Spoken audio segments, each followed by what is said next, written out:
Welcome back, Children of the Night. It's your favorite horror podcast, or your third or fourth favorite horror podcast. The Final Guys, the only podcast where we like our women fast and our zombies slow. Today, I'm joined as always with my two cohorts, Jason Brant, Hunter Shea. How you doing, boys? Hi. Jason, how you doing? I'm doing all right. That was a nice little intro there. You gotta put your game face on. All right, so this week we are going to, there's no new releases, so we didn't have to waste our money in the theaters this week. We're going to go to the VOD bin for a much talked about foreign film this week. We're going to get a little culture on with Raw. So the second half of the show, we'll go talk about Raw. Anything to report before I get to the news, boys? Anything you want to plug or talk about, or how you doing? I've been talking for the past 2 minutes. We're just leaving you hanging out to dry. Yeah, I'm not drinking this week, so I'll probably be more lucid than usual. I have a Tecate tall boy, and I'm wearing my No Lives Matter t-shirt. So last week I was peace. This week I'm all about death. Excellent. I flipped. Well, I actually have a lot of good news this week. Some news will be debatable, and some will be really good. So let's start with, I don't know if you guys are aware, but there's going to be another Nosferatu remake. I just heard about that 2 days ago. So ordinarily, Hunter, especially you and I think, would like throwing bottles at the wall. Like, are you kidding me? Another one? Mm-hmm. Until we hear that Robert Eggers is the guy doing it, and he's the guy behind The Witch. Yep. And the girl from The Witch is going to be in it. Exactly. Right? Yeah, Anya Taylor-Joy. Right. Yes. Yay. So that makes me pause. Now, I don't remember much about the Klaus Kinski remake. I need to go back and watch that one again. I don't remember if that was good or not. I think I saw it and I was like tired. So it's very good because Klaus Kinski was as disturbing in a fictional life as he was in real life. Watch it. So I got no problem with remaking this one because I doubt there's a lot of younger people going back, unless you're, a purist or hardcore like our buddy Spence. He's a hardcore. He'll go back and watch something, but a lot of kids aren't going to go back and watch that. So this is one I'm saying, okay, give it a shot. With a quality like this behind it, I'm okay with it. Also, remember what was the Willem Dafoe movie where it was about the filming of Nosferatu? That was really good too. Shadow of the Vampire? Yeah, Shadow of the Vampire. What Malkovich is in it too. This sounds Willem interesting. Dafoe was the only person who didn't make up to play Nosferatu. In the article I read about where I learned about this, the person writing it was like, "It's too bad Willem Dafoe did that movie because he's perfect. Can they get him back for this?" Oh my god. Yeah, anything the guy who did The Witch is doing, I'm in. I loved that movie, and I didn't understand half of what the hell was going on because it took me forever to understand their language. But yeah, the next time I watch The Witch, I'm going to watch it with subtitles on, just for the hell of it. Because I just like you, I had to I went back and read the Wikipedia, and I'm like, oh, is that what they were talking about in that scene? I could tell they were angry, but I didn't really know what about half the time. Yeah. Let's stay on the Anya Taylor-Joy bandwagon. She gives me. She does. She's great. So the last time we saw her was in that movie Split, the M. Night Shyamalan movie, which there is a sequel to that in the works, which is in the trilogy of Unbreakable and Split, and this one's going to be called Glass. Oh, I wonder who's coming back. Well, I'll tell you. So Anna Taylor-Joy is coming back as Casey, and James McAvoy's back, and of course Samuel L. Jackson and Bruce Willis will be back as David Dunn, and Elijah Price, or as we better know him as Mr. Glass, are being. And I believe who's the woman from American Horror Story?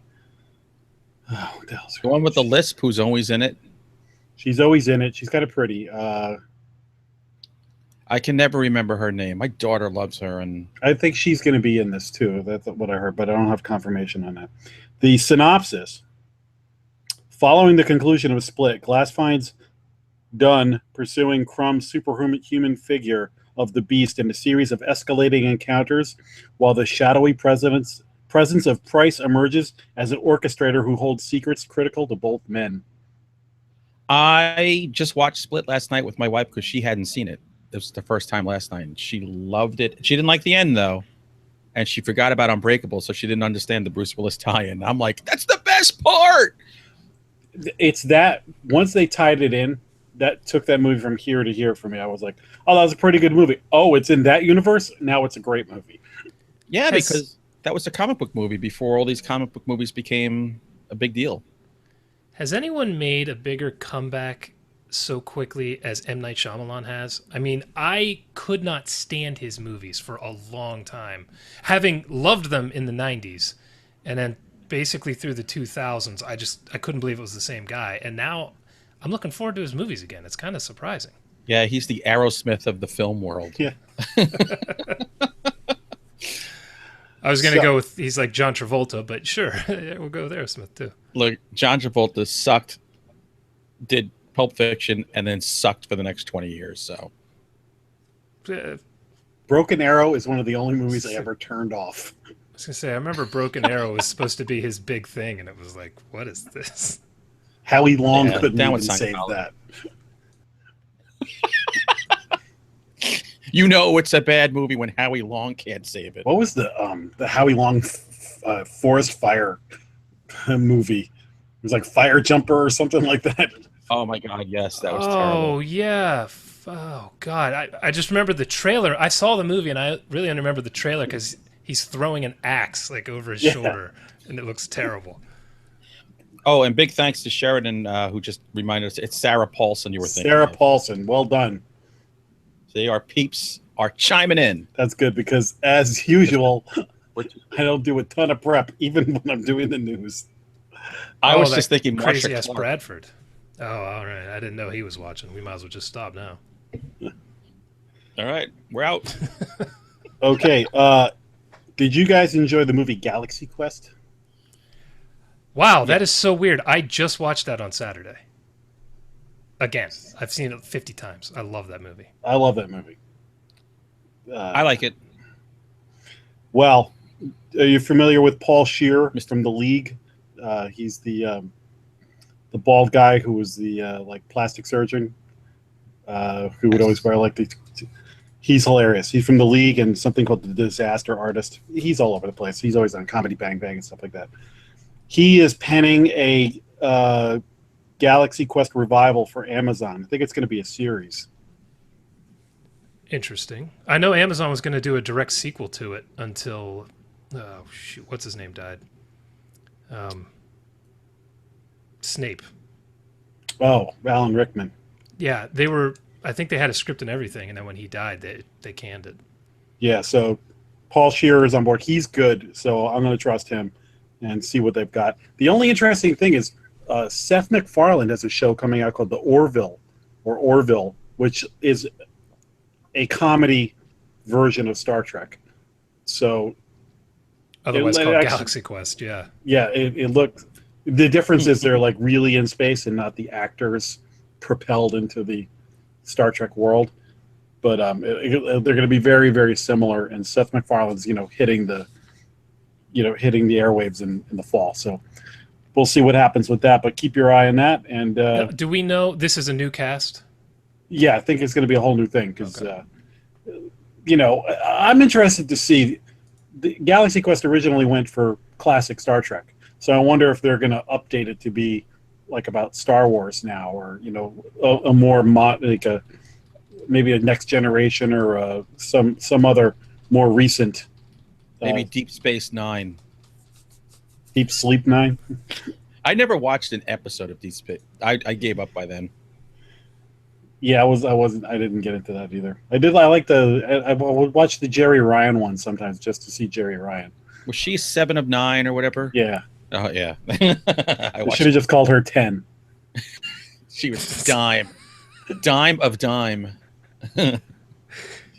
She's in Dracula 2000. She's turned into one of the sexy vampire brides. I hear she's playing Mama Cass in a biopic now. Things have gone really south. She's going to choke on a tuna sandwich? No, I'm just kidding. I'm sure she's still gorgeous. I haven't thought of Dracula 2000 since it came out, and now that I'm trying to think of it, I have no recollection of that movie. If you go back and watch that movie, you're going to be like, I can't believe how many people are in this movie that I forgot.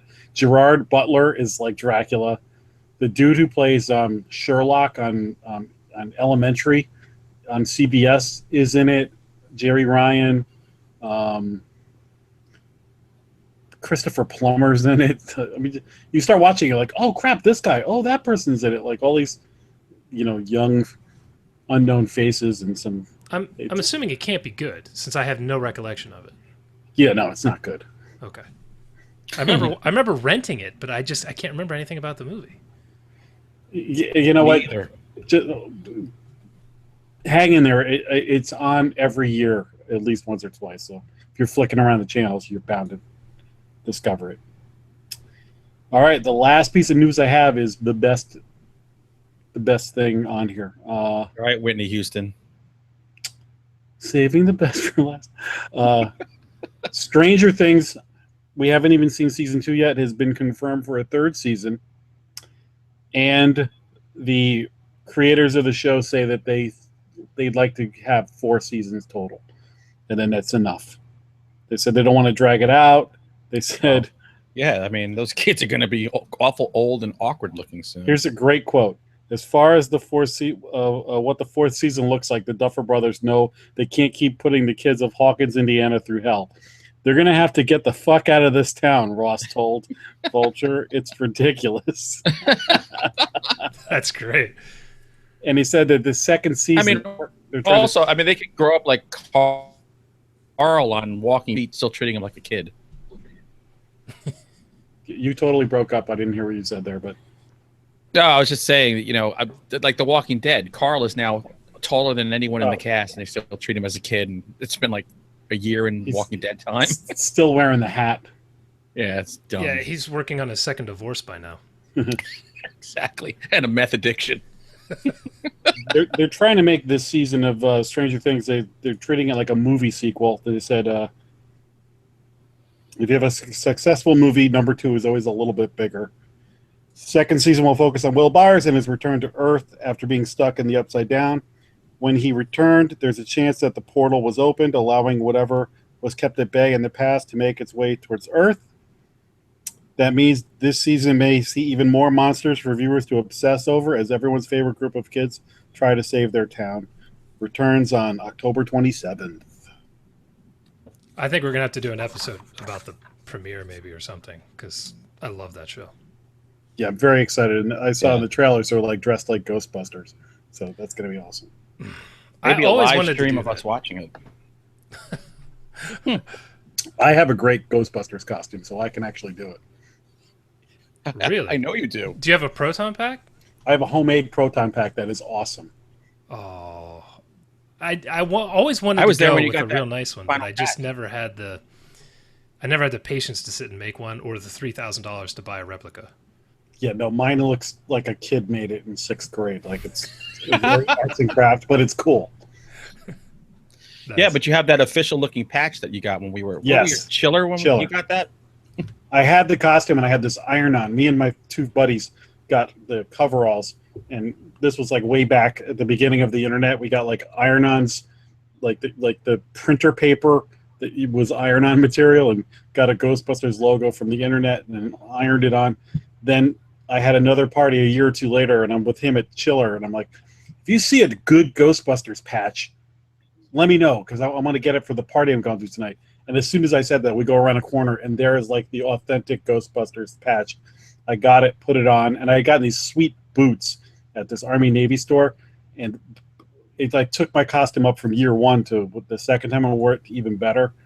And people were like, is that like a professional costume? Yes. Yeah.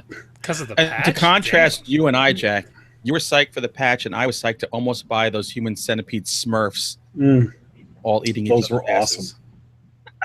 They were. So is that all the news? that's all the news. So that's actually all good news. Yeah, it's pretty weird. You know, they say no news is good news. Well, sometimes some news is good news. I don't know. Yeah, there we go. All right, I did not watch a ton this week, so I'll go last. Who would like to go first? With what did we watch? Let Mr. Brant go. All right. I want to hear what he did. Well, I saw you and I had something in common, which was The Black Room on Netflix.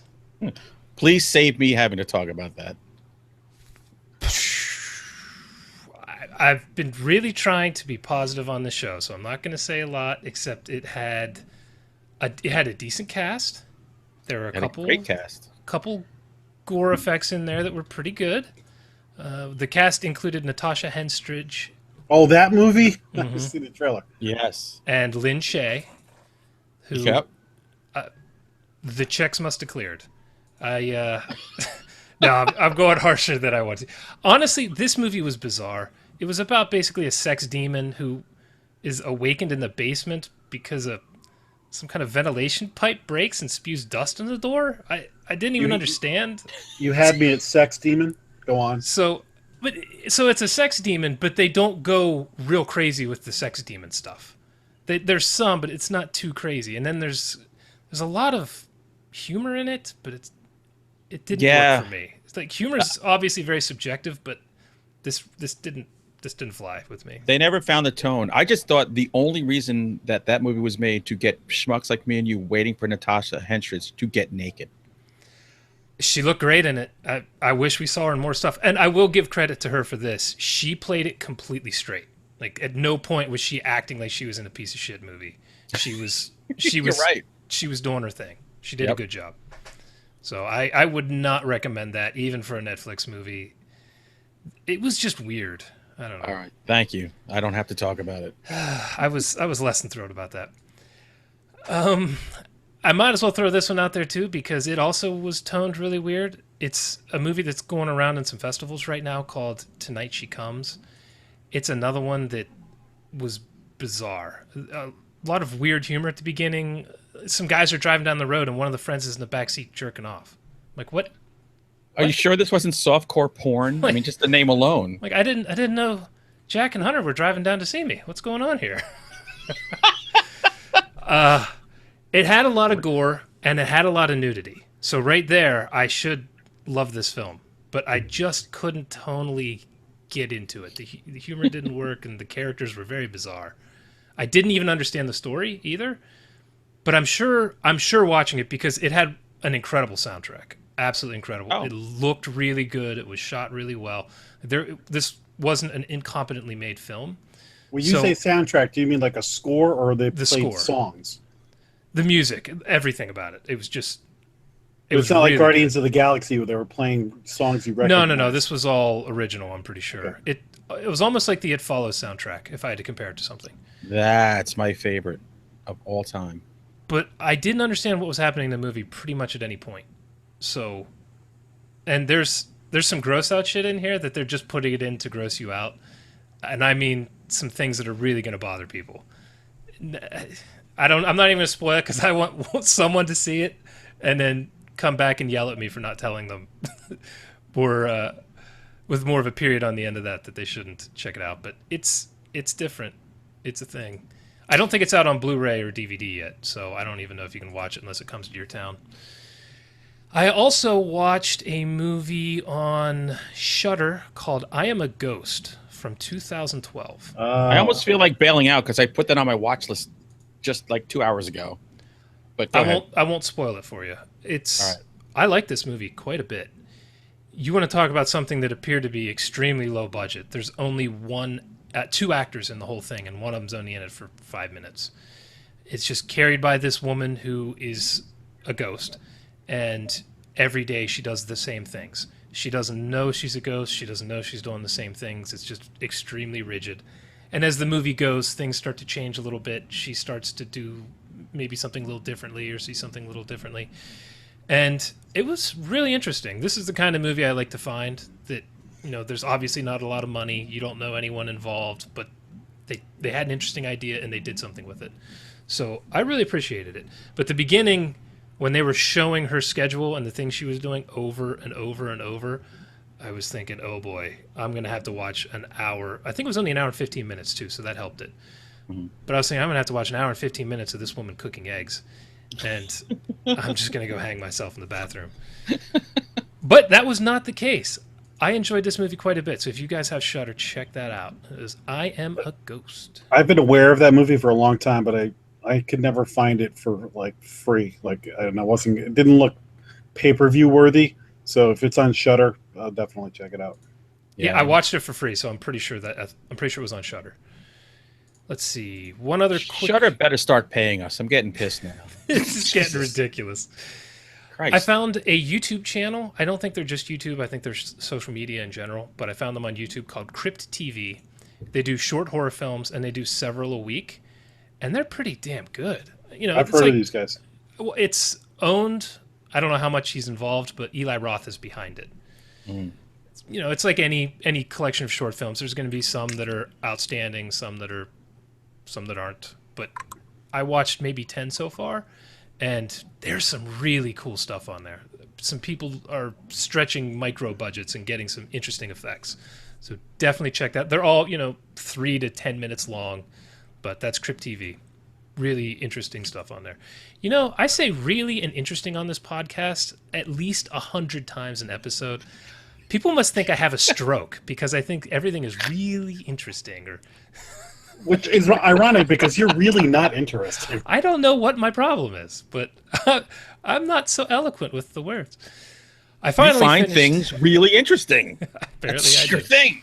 I finally finished The Rising by Brian Keene, a good 15 years after everyone else, but way to get on the bandwagon. Really interesting stuff in this. I like the way the movie. I like the way the book began and ended. The most in particular, it's dark, it's dreary. And as everything I've read from Brian Keene, he's got at least a half a dozen rape scenes in it, which really get your spirits up, But I think his ex-wives are like kind of in his head. He had sex demon movies. He got rape books. So sounds like a good week. Yeah, a movie called She Comes. There's a reason I had to watch Galaxy Quest by the end of the week because I was starting to get down in the dumps. But that's all I got. I am done. Excellent. Hunty, what do you got for us? Oh, well, Jason saved me from having to go into the black room. You gotta tell me a little bit what you thought. Well, I sat there with my hands in my pants waiting, and nothing happened.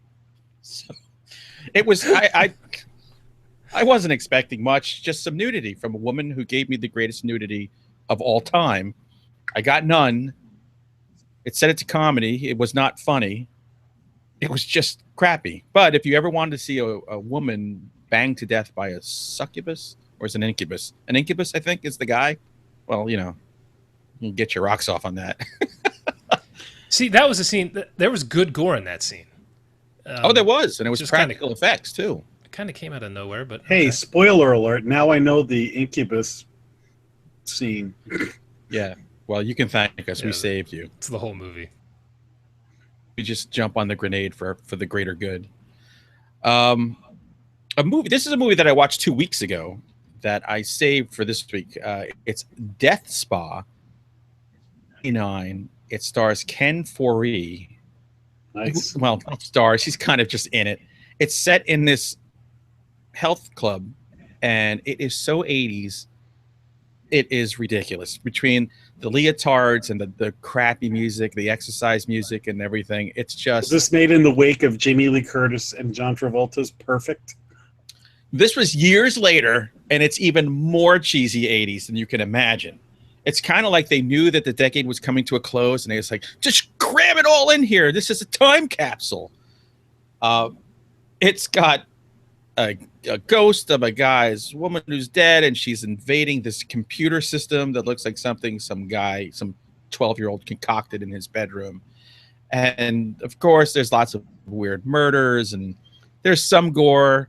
There's the fat cop who's on the beat, and he likes to eat a lot, and naturally, because he's in a health club investigating this murder. It was just so dumb. But I liked watching it. because it just reminded me of all the crap I wasted my time on in the 80s. And for some reason, I totally missed this one when it originally came out. So if you love the 80s and you want a little flair of what it was like, go check out that awful death spa. If you like the idea of death in the setting of a spa, we may have a movie for you. I will tell you, there is a lot of nudity in it. Nudity. You only have to wait about a minute and a half, and you're right in there with the girl in a freaking sauna. So enjoy. Jack's buying the Blu-ray right now. Hold on, like Amazon Prime. Okay. Oh my God, look at him struggle with his belt. Pablo Sandoval pops off. Because we were watching Raw this week, a French movie, I decided, let me go find what's a good French movie that I could watch. And of course, I went to Shudder, bastards pay us, and watched Among the Living, which is a French movie from a couple of years ago. If you like Stranger Things, this does have 3 teen boys or preteen boys. Maybe they're like 12. They skip the last day of school and they go to this kind of like abandoned death spa, not amusing amusement park, where they come across this bizarre couple of guys who kidnap chicks and bring them down to their weird lair. It's like most French movies. It's because France doesn't do a lot of horror movies, so when they do one, they kind of take the time to make it look right. They're always well done. They might not make sense. This one, it made sense, but it was kind of boring in the middle. But then once you get to the weird pale giant guy just kicking the living shit out of this family and bitch slapping this mother on the floor and trying to eat a baby. Okay. It's can't miss cinema. It gets so weird in the end, and I was jumping up and down giddy. Is it subtitled? Yes, it is. So you're gonna have to read, but they don't say much in it, so there isn't much to read anyway. There you go, a little give and take. Pass the baby. I felt like I'd seen this movie, but your description of it makes me think I definitely have not. I don't remember any baby eating or. You look like a baby. I'm gonna eat you. Get in my belly. I'm here in the food chain. I'm gonna eat you. So that's a good French movie. You want to check it out, Among the Living. And the last movie that I watched has been in my Netflix queue forever. I don't know why I didn't pull the trigger. And now watching it, I really want to kick myself. It's Viral. It's has 2 directors, Henry Joost and Ariel Schulman, and it stars Sophia Black and Annalie Tipton. It's kind of like it's viral, so it's a virus kind of movie. I've heard people call it a zombie movie. It is not a zombie movie. It's kind of like this worm that gets into people and tunnels in the back of their head, and it's a CDC shut down the town. An infection going on. The 2 girls who are in it are so damn good. They carry this movie better than anybody twice their age with twice the experience. I love this movie. That's one of those ones that's on my queue, and I haven't pulled the trigger yet.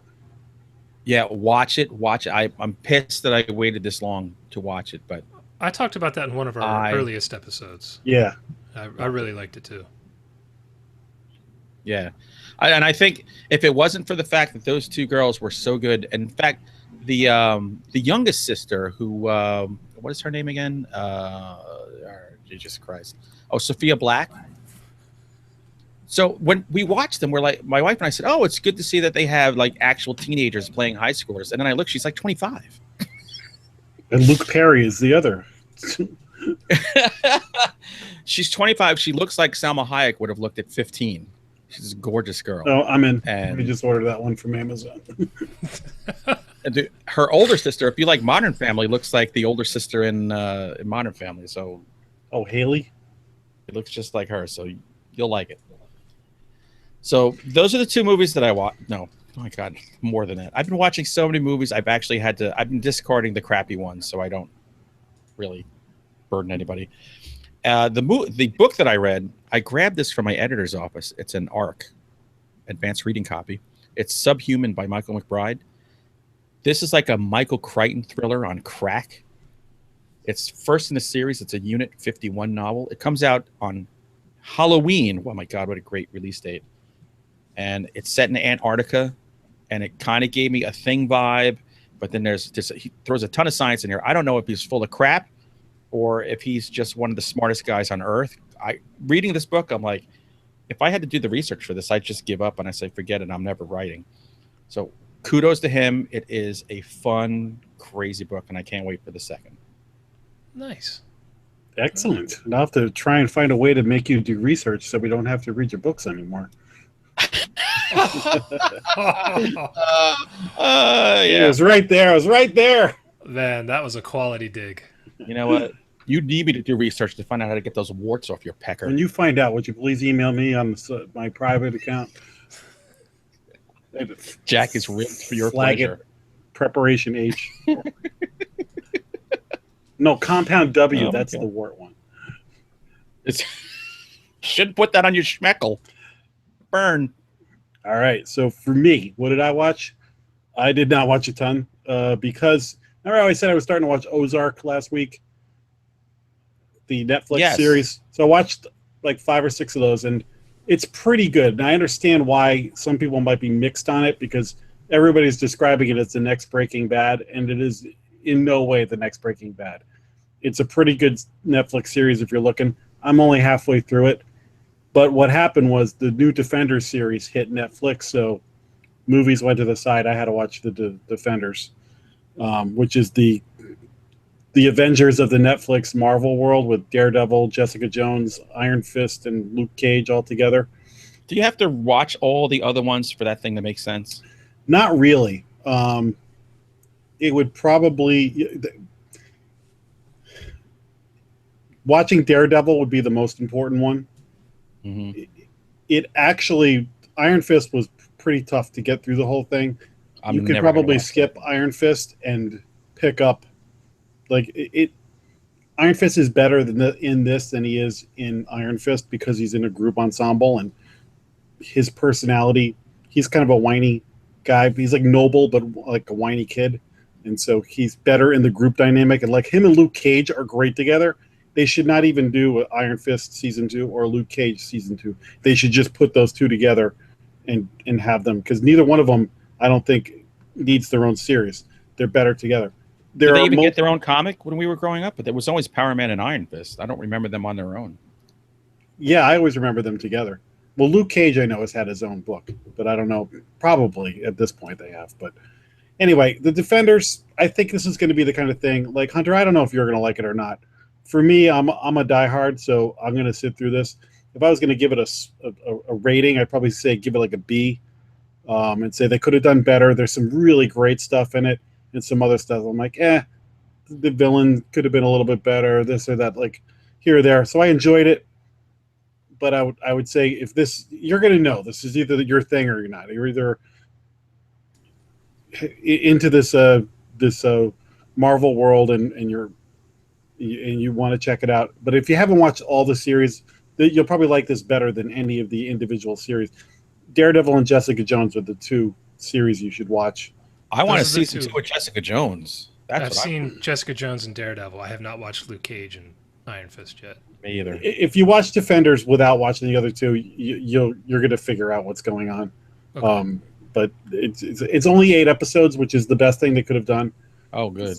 A lot of these Netflix series, you just feel like there's filler because they're and so even with 8 episodes, it really takes like to episode 3. Like you watch the first 2, you're like, okay, that was pretty good. Then episode 3 hits, and they have like the great scene. You're like, okay, here we go. So again, you know me, I'm going to be a little bit. I'm going to be more forgiving on this, but I'll give it a B. I think some people are going to like the diehards are going to love it, and there's going to be a lot of people like, this isn't my thing. So I think it's worth checking out. The horror movie I watched is something that I've been aware of for a long time, and I finally pulled the trigger on watching it. It is a werewolf movie called Where. Oh, yeah. Now, this movie it's like half found footage or like they use like, this couple was attacked in the woods and here's their video. Then it's like a regular movie, but there's a lot of handheld, so it still has sort of the vibe of a found footage movie, but the production value of a regular movie. But they often jump to like, here's more surveillance film from something that's going on. So it kind of jumps back and forth. It's a low budget movie, but they really do a good job. I actually enjoyed this movie. It's got AJ Cook in it, who is the hot blonde JJ from Criminal Minds. She's the press. I saw JJ. I thought I was thinking a guy. Yeah, no. She's smoking hot, and So it's about this couple and their kid gets killed in the woods by some sort of attack, and then this weird, big, kind of hairy looking hick guy gets arrested, and it turns out they do some kind of experimentation on him, and he is like a werewolf, but not. The transformation is less obvious. It's more like a human morphing, like, so it's. Is that why he's only aware? Yeah. It's if you just accept that you're going to watch a low budget movie that's trying hard, so there's going to be a few things that you're like, overall, great rental. I think I actually paid to watch this one, and I was very happy with it for what it was. Especially, there's so many bad werewolf movies, and this one was like, oh, they actually did something different. And there's one character whose arc goes a place I didn't expect it to go, and it actually turns out kind of cool. So you're saying we should dare to wear? Dare to wear. Werewolf, werewolf. I dared to wear a while ago, and I really liked that movie too. It was so much better than I expected. Mm-hmm. There's a few moments where you're like, oh, is this going to get bad? And it doesn't. Yeah, exactly. It's not the greatest thing, but I enjoyed it quite a bit. Good rental. All right, that's all I got. So now let's move on. I really enjoyed it. Oh, really? I really, really liked it. It's really interesting. Let's move on to our really interesting main feature, which is a movie I'd heard a lot about, and it's been on my to-do list for the 2017 horror movies, and we finally got to it. It's called Raw. And Hunter, why don't you give us a quick synopsis and overview of what this movie is, and we can jump right in on talking about it. Hey, before I jump in, Jason, how did everything go with the Ash box set? Is that still for sale? Are you done with that? It just went off sale, but it seemed to go pretty well. People seem to dig it. So, hope you got your free copy or cheap copy. Exactly. Hope you bent them over. Okay, let me get into Raw. Raw is a French movie, français, that came out earlier this year. Even though if you look at IMDb, it says 2016. Maybe it came out in Paris, but here in the States, we didn't get it till early spring. We count this as a 2017. It's a 2017. It's a movie that requires reading. It has subtitles. Is that how you say it in France? It is about a girl who gets dropped off kind of unceremoniously at a campus of a veterinarian college. And I mean, immediately, her first night there, it's just insane hazing of the entire upperclassmen, just crapping on the freshman class, throwing all their crap out the window and harassing them. And then they bring them to this crazy ass rave party where she meets up with her sister, her oldest sister, who was also a vet, and we learn is carrying on the family business of being veterinarians. One of the hazing or rituals that they have to do is, aside from getting covered in animal blood, by the way, this is the most disgusting school you'll ever see in your life, but I don't think you pay for college in France, so you get what you paid for. She has to, poor Justine, the young girl, has to eat a rabbit kidney. The problem is she's a vegetarian, and she doesn't want to eat the kidney, and her family are vegetarians. And when her sister forces her to eat said kidney, she gets this bizarre rash that breaks out one night, and then it just follows with her getting these weird urges for different kinds of meat. And I tell you, this all really falls apart once you eat some damn shawarma. That shit will kill you. And then we just follow her through this freshman year of constant hazing and just being just hammered over the head, and her dealing with these bizarre feelings and urges and her body changing.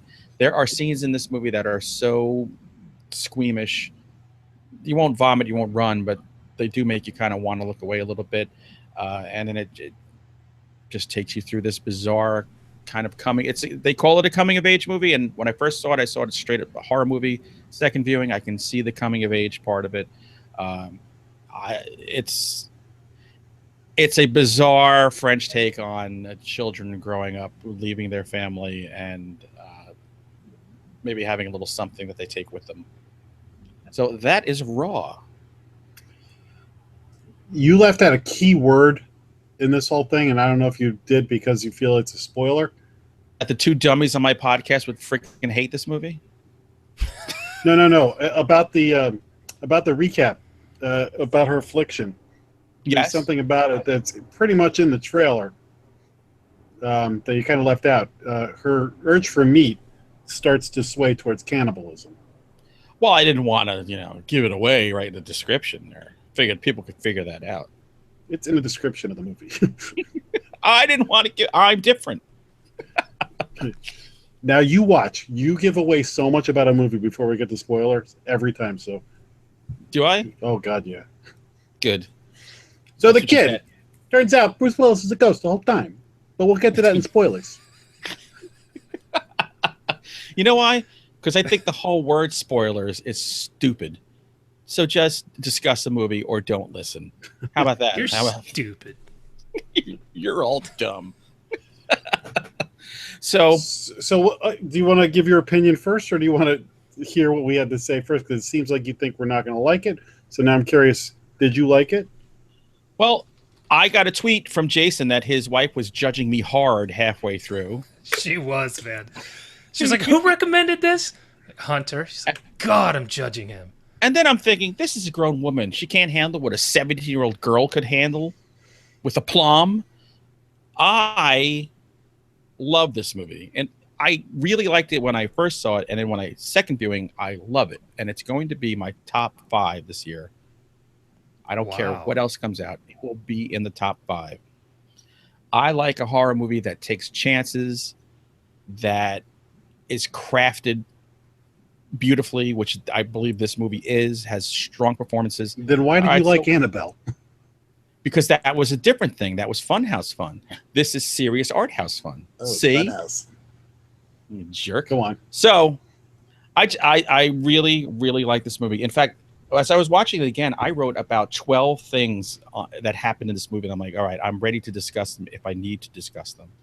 But I just think it was just a very different take on a traditional horror / cannibal movie.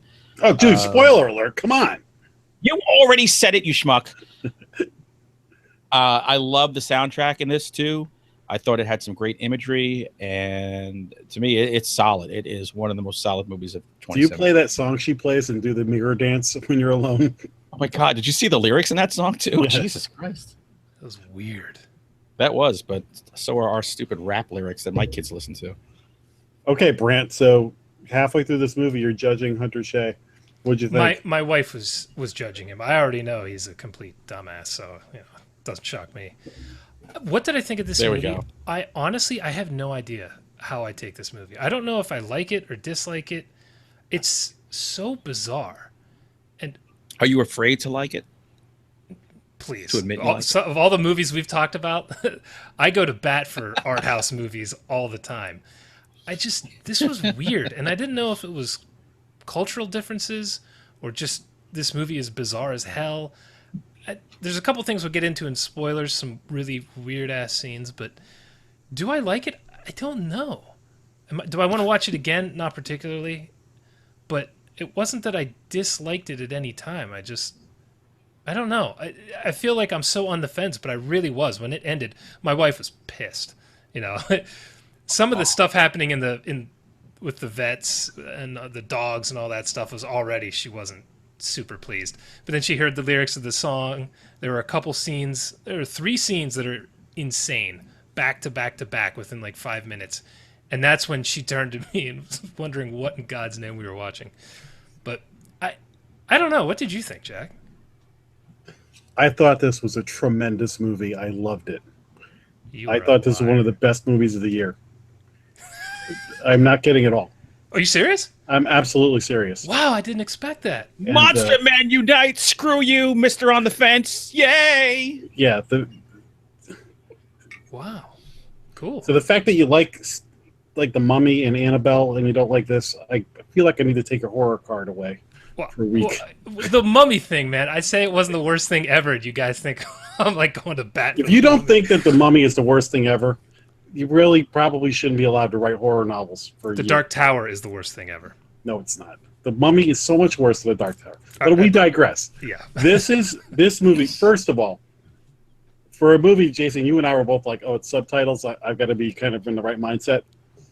I think this movie being a foreign movie helped it a ton because it felt more authentic to me, hearing it in a different language and reading it. And there's a lot of bizarre stuff that happens in this, but it felt more like I never felt like I was watching something being shot on a soundstage. And just, they suck you into this weird world and they keep surprising you at different turns. You think one thing's happening and then something else happens, or they dare to go somewhere. They made bold choices. It made you think. I went and watched some of the interviews afterwards. So the whole coming of age thing, there was a couple of things I heard that we can talk about later that was like, oh, I thought of like one and I didn't think about another one. So it made you think. But this was a kind of movie that challenged people. It's going to turn some people's stomachs. I just really, really enjoyed it. I was thrilled with this movie. Listen, I know this is not a movie to recommend like for my sister to watch or something like that. Like, no. But for somebody listening to a horror podcast, go watch it tonight after you listen to this. What, your sister wouldn't want to watch a young girl make savage love to a gay dude explicitly? That might be the most tame scene. I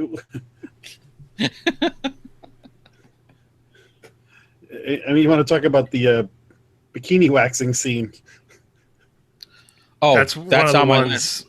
Oh. We can get into it with spoilers, but right there, I love the bold direction they were like we're going here, and boom. Ooh. And this is not like a just formula horror movie. I thought this whole really high quality like envelope pushing movie. That was an up close Brazilian, closer than I ever wanted to get. Yeah. That was a really weird scene. And I kept waiting for like the ending for them not to stick the landing, and I think they did. I think they ended it well. That reminded me of an episode of Keeping Up with the Kardashians where one of them waxed the other. So there was a pop culture reference. I'm not going to pretend you just referenced Keeping Up with the Kardashians. I had little girls growing up in my house who loved the Kardashians, so I watched it all the time. At no point did I think this was a poorly made movie. It was very well made, and I'm assuming most, or if not all of it, was shot on location because, like you said, Jack, and it didn't even occur to me during the movie, but yeah, none of it felt like a soundstage or anything like that. It was done well. It looked great. The acting was fantastic. It's just, it's just bizarre. It is the most bizarre freaking college ever. Didn't that make you think? First of all, I never want to go to college in France, and second of all, God help those animals if that's what's coming out of that college. The hazing right from the jump was craziness, just absolute craziness. That took me back to my college days, and when I went to college. Greek life was big. Everyone had to be in a sorority fraternity. And I watched the hazing and I was infuriated by it to the point where me and three other guys started our own fraternity on campus and endured 2 years of legal struggles with the campus to create a fraternity that had no hazing whatsoever and just took every misfit and outcast possible and to make the biggest fraternity on the campus. You're Revenge of the Nerds. We absolutely were, man. And we were Delta Tau Chi. We named ourselves after Animal House, and we lived it like Animal House. But you didn't have to run around with a bagel in your ass crack and then eat it if it fell out in the middle, while you were running the track. Talk about an everything bagel. Or have blood thrown on you, and then you have to go through your entire day going to labs and tests and stuff. Oh, and eating lunch. Like monkey blood on your head. Yeah. In the school, too. You're not just in the dorms. You're at class, covered in blood. Or when they stick you in a closet with somebody covered in paint and they make you make out with somebody. It's disturbing. This and Let the Right One In are two. Like, I got the same vibe from that, where because it was like in a different culture with a different language, there were parts of it that just felt more authentic, or just maybe it's because I'm reading that I'm just really, really paying attention. I felt like this movie, if it was remade, they wrote that the right one in remake was okay. I think this movie, if they ever do American remake, would flop. I don't think they would nail this. It would be way too heavy-handed, and I think the only way is if like the American Mary, if the people who made that movie, they might be able to pull this off. Or there's another movie with the girl who was on the 90210 show. Where she's like an ugly girl and has these dreams where she's all covered in blood and stuff. I'll try to think of the name of it. That Tiffany Amber Thiessen cooking show? Yeah. Now, from when they relaunched the 90210, there was this really hot girl. I'll look it up and see if I can find it. Who's in some movie. You've probably seen the movie.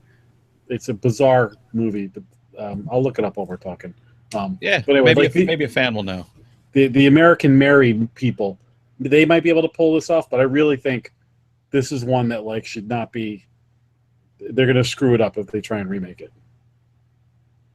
100%. Let the Right One In didn't have all the oddball stuff that this one had, so that was a lot easier for them to remake. The American remake was actually decent. It wasn't as good as the original, which was amazing, but it was decent. There's just no chance. I don't see how you could adapt this and all the craziness into American culture and not have anyone buy it. The only reason I'm watching all this crazy vet stuff is because it's in another country and I don't know their culture that well, and I'm thinking, oh, okay, maybe. But yeah, in America, in vet school, I don't think most of that's going to fly. I'm guessing it doesn't over there too, but I don't know. Yeah. So yeah, I don't know. I'll delve more into some of the stuff that really was crazy to me when we get into spoilers. I don't want to ruin some of the. Anna Lynn McCord is the actress I'm talking about. I'm trying to find the movie that she was in. I'll find it. Oh, I got a poster of her on my wall. You should. She was in Nip Tuck. You know what? I never watched Nip Tuck. Let's see. I'll find it. So anyway. Should we get into spoilers? I think we should just get to spoilers because there's too much to talk about. So with that, if you're bailing out now, really go watch this movie. I'll give my opinion first. You can't go see this in the theater, but I would say pay to watch it or watch it as soon as possible. Again, though, like Jason, like your wife wasn't a fan of it. I don't know if this is for everybody, but if you're listening to a horror podcast, this is a must-watch for the 2017 crop, and it's going to be probably in my top 5 as well. Yep, I second that emotion, and it's one of the few movies this year I'd actually would like to own, so I can keep watching it. Like I said, I'm so on the fence. I think everyone listening to this should watch it, just to say you've seen it and to see what you think. I would not recommend anyone not watch it. It's not a porn movie. The bizarreness just. I don't know. I don't know what I think yet. I might have to watch it again to let it digest, but everyone should definitely watch it. I don't know that I would pay to see it in a movie theater, but it's worth a rental. Excellent. Okay. Well, with that, let's get the spoilers. Ready? Spoiler alert. Spoiler alert. Hey, can I just read down my list of stuff that I pointed out, and then you guys? Yes, because that'll give me a chance to find the name of this stupid movie. Okay. I put hazing, eat rabbit kidney. Eating covered in blood, her gross rash and scratching at that disgusting body rash, eating raw chicken that looked like eating some giant cow tongue, pulling long strings of hair from her mouth and vomiting them into a toilet, Justine getting a Brazilian. The tonal shift when she licks the blood off her sister's severed finger and starts gnawing on it. And I want to talk about that love scene. That popped in there. Another scene I love is that her and her sister casually talking about eating her sister's finger while they're playing video games. Biting the guy who was covered in yellow paint, biting his lip, his bottom lip that's split in half, that I realized looks just like her dad's lip, only his top lip was bisected, looked like a hair lip. And this is a random thing in the party, a girl licking a dude's open eyeball that I almost vomited on because I can't take eye shit. And Alex and Justine's rabid dog fight in the quad that I thought was absolutely awesome. What are we looking at? Excision is the name of the movie. Oh, okay. That was really bizarre. Annalyn McCord. Whoever made that movie might have a shot at pulling this one off. So everything you just mentioned, yes, absolute craziness. There's three things that happen in about a 5-minute span, which is, I think, when my wife was just like, I'm done. And it was when the girls are trying to stand up and pee. They're trying to teach her how to stand up and pee. She's like, what the hell? Why? No. And she's like, what is this? And then immediately after that, one is giving the other a bikini wax. She's like, they're sisters. What? No. Like, stop. And then... Oh, the Kardashians do it. Tell your wife that. That's not exactly a rousing endorsement. And then right after that was the finger eating scene. And it was just like, bang, bang, bang, bang. She was done. So can we talk about the finger eating scene real quick? That is one of the moments that made me love this movie, because you have this bikini waxing scene, so you're already unnerved. You're like, oh my God, what are they showing here? I'm getting really uncomfortable. Then the finger gets cut off. And she starts with the blood and everything like that. She eats the finger. Her sister wakes up, and you're like, oh my God, her sister woke up and saw it. And so you think that's the scene. And then the way her sister reacts to it just takes that whole scene to the next level. That's the moment. And that's where I'm like, whoa, okay. I 100% agree. And I was going to say the exact same thing. When you see her sister sees that her finger's being eaten, and you see a tear coming down from her eye, and you think it's because, you know, my finger was just eaten, but then you find out it's because she realizes her sister has what she has, and that to me was the best moment of the movie. Is that a tear of sadness or a tear of joy, knowing she's not alone? I think it's a tear of joy. That's a good question. Because one of the there's a definitely coming of age thing here, but one of the interesting things I heard in one of the interviews I was watching was, this is also analogous to when you have kids who are sheltered their whole life, don't drink, don't party, whatever. Then they go to college and they're off the hook. And I saw this because my parents were pretty cool about letting me have a beer and stuff like that. So when I went to school, I was never out of control. And there's a lot of kids, it's their first time off the leash and they go bananas. And there was a whole thing going on with that kind of thing. So I felt like the sister goes there, the cannibalism thing overtakes her, and I think it was like she was kind of happy to have, like, yes, this is the way we really are, and I want somebody else to be in it with me. Right. You know, there are a lot of themes in this movie. There's a lot of there's sibling rivalry and there's sibling love. Yeah. And there is shedding your old life for this new life, like literally physically. When she has that rash and she's shedding her skin, she's becoming a completely new person. That's why I want to keep watching this movie, because it's like it's a giant onion and there's all these layers you can keep peeling back, I think, with each subsequent viewing. Yeah, then the one sister embraces it and pays the price, and the other sister at the end is trying to learn to control it. She goes back to being a vegetarian and trying to suppress it. And then you have the whole reveal with the father at the end, which kind of cool. I thought that was interesting. That ending was just, And then he pulls open his shirt. You see his chest and his old and new scars, and it's just like, boom, raw, done. I thought that was a that was actually something I didn't like. I thought the reveal was cool, but when I thought about it right afterwards, and he's saying that it's not her fault, it's not your sister's fault for what's happened. I'm like, no, you asshole, it's your fault. You sent your girl to college. She's a fucking cannibal, and you never told her. You just didn't let her eat meat. Like, this is all your fault. That, for some reason, that bothered me at the end. And you send her to a school where there's nothing but blood and meat. Right, where you know they're going to do all this shit to her.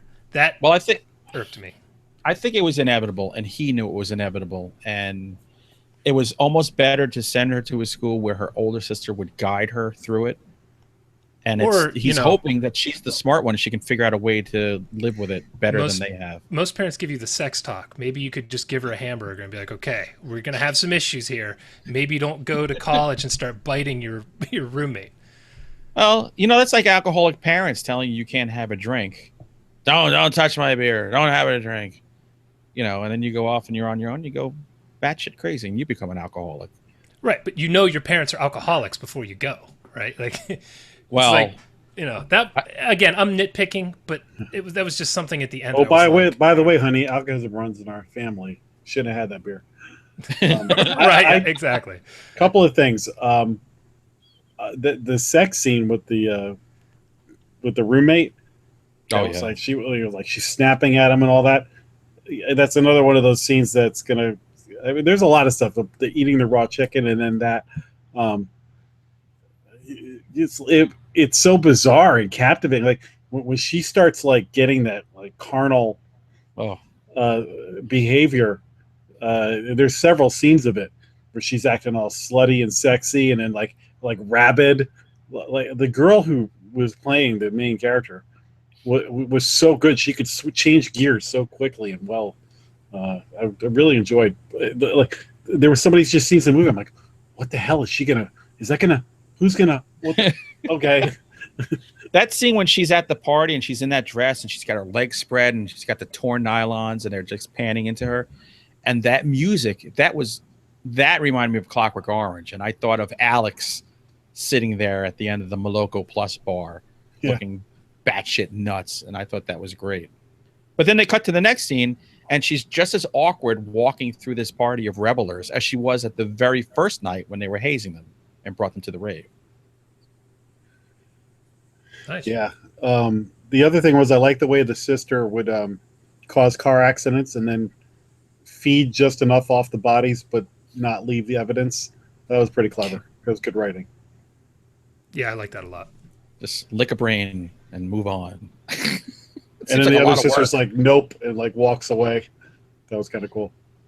Yeah, I love the dynamic between the two sisters. It was this whole, there was a love, hate, and the older sister knows what could happen, so she's holding stuff back, and that she's probably torn between wanting her sister to join her and not wanting her sister to have to go through this.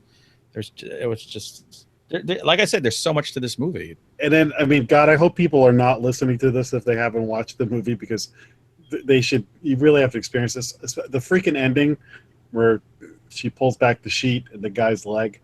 Oh my God. That is such a great scene, because at first you think she did it. And then you go and you see the sister. Then for a second you think the sister's dead. And then you think she's going to kill the sister. Like there's so many moments, like that scene changes perspective like 6 times by the end of it. Like, and then because it's French, they get naked and get in the shower. Which the moment I saw that movie start, I said, so when do I see these girls naked? See, everything you just said, Jack, I 100% agree with. That scene was super money. And then when we have to watch them get in the shower and wash each other's breasts, I'm like, what the fuck? Like, you just ruined this really great scene. Just, no. Stop it. Well, no, because first of all, they weren't washing each other's breasts. The older sister was catatonic, and the younger was trying. The other one, yeah. The younger, who should have at this point fucking hated her for killing her best friend and who knows, maybe setting her up for murder, is now the caregiver.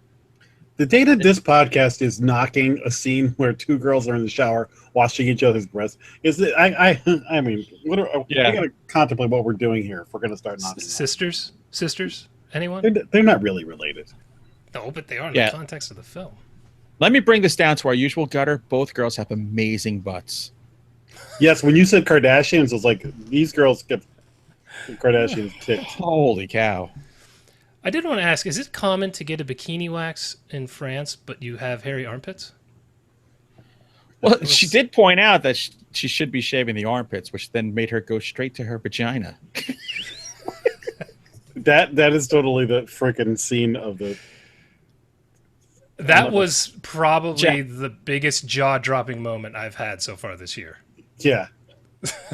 Jack, that scene made me think of, what about for Halloween, me and you do a waxing special? That could be 3 hours long between the two of us. I am totally Steve Carell. You can totally make the man-o-lantern. Man-o-lantern? Kelly Clarkson! Is it possible for a video to get negative reviews? Like negative views?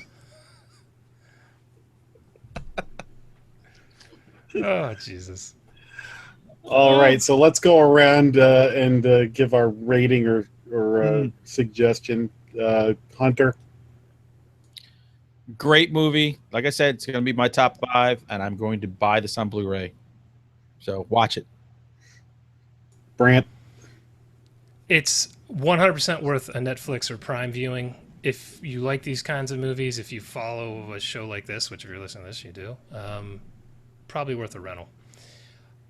I'm probably going to have to watch it again, knowing what I was walking into to see if I appreciate it more or less.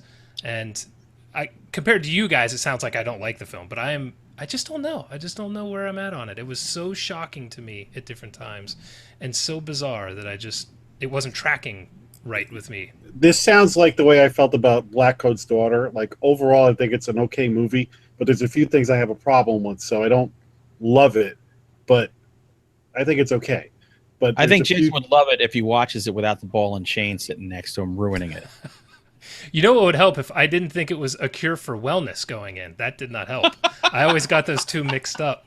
Let me ask you a question about that movie real quick. Is that worth watching? Because I've heard mixed things. I haven't seen it. It is 2.5 hours. It is absolutely stunning and beautiful to look at, and the story sucks. Okay. 2.5 hours. Ugh. That's a tough one. Okay, did we decide on a movie for next week? We did, didn't we? We did. Death Note. Oh, that's right. Death Note. I have no idea what that is, but it's coming to Netflix. It's based on a manga comic. It's Adam Wingard's Netflix show. It premieres on Friday, August 25th, and we're diving in. Is it a show or a movie? It's a movie. So somehow they're going to cram this enormous manga, and I think the cartoon was like 20 episodes into one movie. So this might be Dark Tower-esque. Who knows? All right. Okay, Death Note. All right, well, with that, I'd like to thank everybody who watched this live, and if you're listening to this on iTunes or another podcast, don't forget to subscribe. If you're on our website, please leave us some comments or come to our Facebook. We would love to hear your opinions on these things. So if you watch a movie because we recommended it, and whether you liked it or you didn't, we'd love to hear what you think of what we're saying here. And if there's other movies you'd like us to talk about, let us know. The more we can address what you guys are interested in, the better. So with Jack, before you go, I just want to say we have reviews on iTunes by Nemo Jones, Frantic 1999, Nomad Reviewer, and Davey Star. You guys need to email me at huntershea1@gmail.com so I can give you some free books to thank you for dropping some reviews. And I'll make sure Jason gives you something too. Fine. Excellent. Okay, fellas, as usual, it's been a pleasure, and see you next week. Bye. Bye, y'all.